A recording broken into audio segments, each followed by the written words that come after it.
تو ہے گائز، آج کی اس ویڈیو میں آپ کو ایک ناؤ والے اور ایک ویاپاری کی کہانی سناتا ہوں۔ تو چلیے سنتے ہیں۔ ایک بار ایک بہت بڑا بزنس مین ایک چھوٹے سے گاؤں میں جاتا ہے۔ اس کا مقصد ہوتا ہے کہ گاؤں میں ایک بہت بڑی سی فیکٹری لگانی ہے۔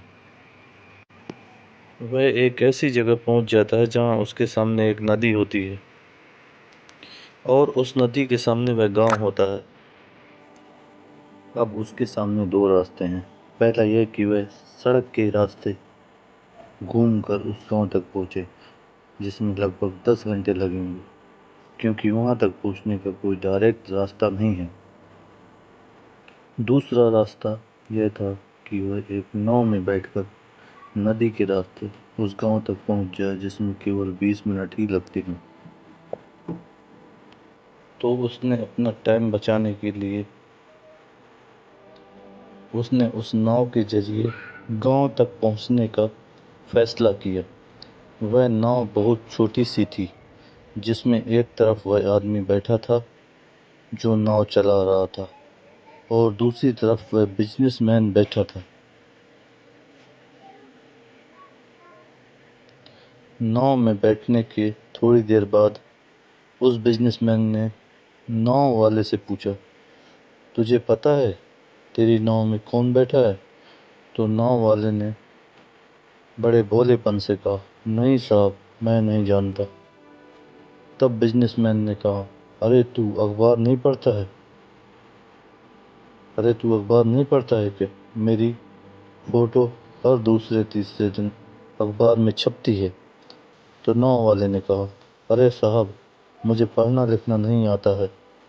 میں بہت چھوٹا سا تھا جب میرے پتا جی گزر گئے،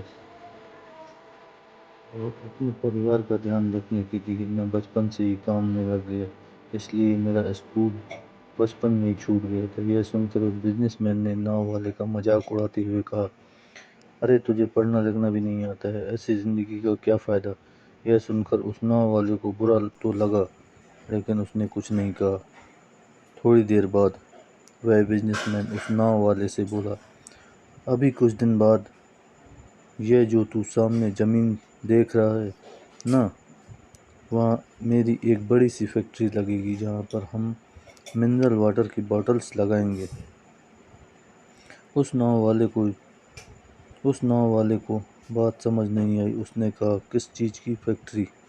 تو بزنس مین نے بڑے اریٹیٹ ہو کر اس سے کہا کہ وہاں پانی کی بوتلیں بنیں گی، جو تیرے گاؤں میں نہیں بکتی لیکن شہروں میں بہت بکتی ہیں۔ تب ناؤ والے نے کہا، ارے صاحب، مجھے کہاں پتہ ہوگا،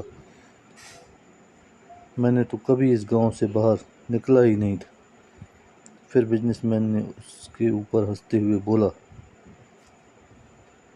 تو کبھی اس گاؤں سے باہر تک نہیں گیا، تجھے پتہ ہی نہیں کہ شہر کیا ہوتا ہے، ایسی زندگی کا کیا فائدہ؟ اس کی یہ بات سن کر ناؤ والے کو سچ میں یہ لگنے لگا تھا اس کی زندگی کسی کام کی نہیں ہے۔ یہ سوچتے ہوئے اس کی ناؤ پر سے دھیان ہٹی اور ناؤ کی ایک بڑے سے پتھر سے ٹکر ہو گئی، جس کی وجہ سے ناؤ میں پانی بھرنے لگا اور ناؤ ڈوبنے لگی۔ اس جگہ پر پانی بہت ہی گہرا تھا اور کنارہ بہت دور تھا۔ ناؤ والے کو سمجھ آ گیا کہ اب اس گاؤں کو بچانے کا کوئی طریقہ نہیں ہے۔ پھر وہ اپنی جان بچانے کے لیے ندی میں چھلانگ لگانے ہی والا تھا، تبھی اس نے بزنس مین سے پوچھا، آپ کو تیرنا تو آتا ہے نا؟ تو بزنس مین نے گھبرا کر پوچھا، ایسا کیوں پوچھ رہے ہو، مجھے تیرنا نہیں آتا ہے۔ اس کی یہ بات سن کر ناؤ والے کو ہنسی آ گئی اور بولے، صاحب، آپ کو تیرنا تک نہیں آتا، ایسی زندگی کا کیا فائدہ؟ یہ سن کر اس بزنس مین کو اپنی غلطی کا احساس ہوا اور ہاتھ جوڑ کر اس نے ناؤ والے سے کہا، تم جو مانگو گے میں تمہیں وہ دوں گا، بس میری جان بچا لو۔ تو اس ناؤ والے نے کہا، ارے صاحب، گھبراؤ نہیں، مجھے صرف تیرنا ہی نہیں آتا ہے، بلکہ ڈوبتے ہوئے لوگوں کی جان بچانا بھی آتا ہے۔ آپ مجھے کس کر پکڑ لو، میں آپ کو کچھ نہیں ہونے دوں گا۔ اور پھر اس ناؤ والے نے نہ صرف اپنی بلکہ اس بزنس مین کی بھی جان بچائی۔ تو ہمیں اس کہانی سے ایک بہت بڑی سیکھ ملتی ہے کہ زندگی میں کبھی کسی کا مذاق نہیں اڑانا چاہیے یا اپنے سے کم نہیں سمجھنا چاہیے، کیونکہ ہمیں نہیں پتہ کہ کب، کہاں اور کیسے کس کی ضرورت۔ تو آپ کو یہ کہانی کیسے لگی؟ اپنا فیڈ بیک ضرور دیں۔ آگے بھی آپ کو ایسی ہی کہانی لاتے رہیں گے، تو اگر آپ چینل پہ نئے ہیں تو چینل کو سبسکرائب کر لیں۔